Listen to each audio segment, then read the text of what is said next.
Hey guys, this is Eddie with WTI, and today I want to share with you a base layer long sleeve shirt by 32 degree heat, which is awesome. As you can tell, it says 32 degree and is tagless, which is great because it doesn't give you that irritation on the back. And I got two in white, specifically in white, because I like to use it with white dress shirts. The fact that they're long sleeves makes me nice and warm because it does get cold here where I live, and I don't really like wearing like bulky sweaters. So with the base layer and a nice white dress shirt, I'm perfectly fine.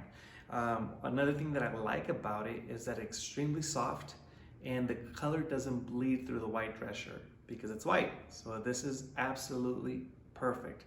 I have no complaints over it. I've used them time over time, and they have held up every single time to the wash. So absolutely love 32 degrees. You can't go wrong with this brand. It's quality, it's built to last, and it's extremely comfortable. And as you can see, it's a nice thin base layer that fits to your body, and it looks great. And that's my point of view.